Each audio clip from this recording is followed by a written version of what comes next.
नमस्कार, मेरा नाम सुमन और आप देख रहे हैं प्राइम टाइम आरंभ। शुरुआत करते हैं आज की 10 मेन खबरों से। बंगाल में चुनाव के बाद हिंसा, बीजेपी नेता के करीबी की हत्या, आर्जिकर पीड़िता के घर के पास बम हमला, ममता बनर्जी ने बीजेपी और ईसी पर लगाया बड़ा आरोप। बंगाल में सीईसी का बड़ा एक्शन, लगातार पेट्रोलिंग के आदेश। पेट्रोल पोल हिंसा पर बीजेपी ने अपने कार्यकर्ताओं को दी चेतावनी। बंगाल हिंसा में 4 लोगों की मौत और दर्जनों घायल। उत्तर भारत में भीषण गर्मी, आईएमडी ने जारी किया अलर्ट। स्मार्ट मीटर विवाद पर देश भर में बड़ा विरोध। पंजाब में धमाकों और सुरक्षा अलर्ट से तनाव। पश्चिम एशिया संकट से भारत की अर्थव्यवस्था पर खतरे की चेतावनी। अब जानते हैं खबर विस्तार से। बंगाल में चुनाव के बाद हिंसा, बीजेपी नेता के करीबी की हत्या। पश्चिम बंगाल में चुनाव परिणाम आने के बाद हिंसा लगातार बढ़ती जा रही है। बीजेपी नेता शुभेंदु अधिकारी के करीबी सहयोगी चंद्रनाथ रथ को गोली मारकर हत्या कर दी गई है। रिपोर्ट्स के मुताबिक बाइक सवार हमलावरों ने उनकी कार को निशाना बनाया। बीजेपी ने इसे राजनीतिक हत्या बताया और सीधे टीएमसी पर आरोप भी लगाए। वहीं टीएमसी ने इन आरोपों को खारिज करते हुए निष्पक्ष जांच की मांग की है। राज्य में अब तक 400 से ज्यादा गिरफ्तारियां हो चुकी हैं और 200 से ज्यादा मामले दर्ज किए गए हैं। कई जिलों में आगजनी, तोड़फोड़ और झड़पों की खबर सामने आ रही है। आर्जिकर पीड़िता के घर के पास बम हमला हुआ है। पनिहाटी इलाके में आर्जिकर केस की पीड़िता के घर के पास बम हमला हुआ।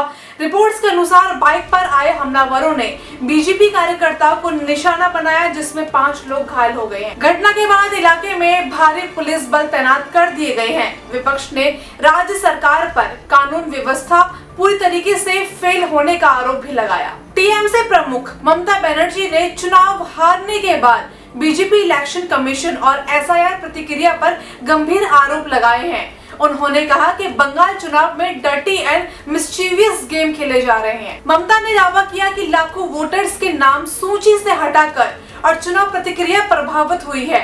उन्होंने हिंसा प्रभावित इलाकों में 12 मेंबर्स फैक्ट फाइंडिंग टीम बनाई। बंगाल में सीईसी का बड़ा एक्शन, लगातार पेट्रोलिंग के आदेश।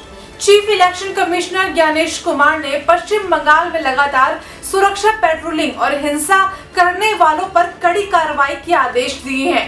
चुनाव आयोग ने पुलिस और केंद्रीय बलों को हाई अलर्ट पर रखा है।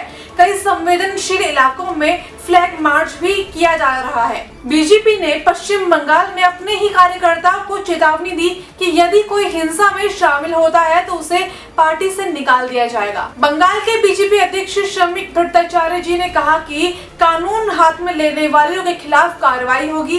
पार्टी ने प्रशासन से सख्त कदम की मांग भी उठाई। बंगाल हिंसा में 4 लोगों की मौत और दर्जनों लोग घायल। चुनाव परिणाम के बाद पश्चिम बंगाल के कई जिलों में हिंसा भड़क उठी है।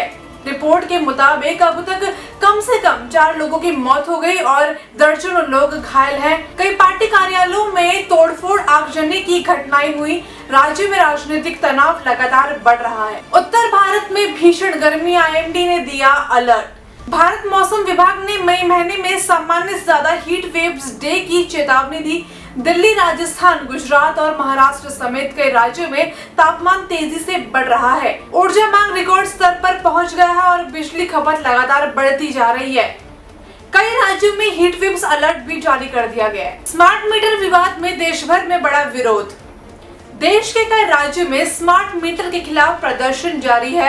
लोगों का आरोप है कि स्मार्ट मीटर लगाने के बाद बिजली बिल कई गुना बढ़ गया है। बिहार, उत्तर प्रदेश और राजस्थान में विपक्ष इस मुद्दे को बड़ा राजनीतिक हथियार बना रहा है। बिजली विभाग का दावा है कि डिजिटल मीटरिंग पूरी तरीके से पारदर्शी है। पंजाब में हाल ही में हुए धमाके और संदिग्ध गतिविधियों के बाद सुरक्षा एजेंसियां हाई अलर्ट पर है। सीमा क्षेत्रों में बीएसएफ और पंजाब पुलिस की निगरानी बढ़ा दी गई है। खुफिया एजेंसियां विदेशी लिंक और आतंकी एंगल की जांच कर रही है। कई संवेदनशील जिलों में तलाशी अभियान चलाया जा रहा है। अब बढ़ते हैं आखिरी खबर की ओर। पश्चिम एशिया में बढ़ते तनाव और स्ट्रेट ऑफ हॉर्मुज़ संकट का असर भारत की ऊर्जा सप्लाई पर पड़ सकता है।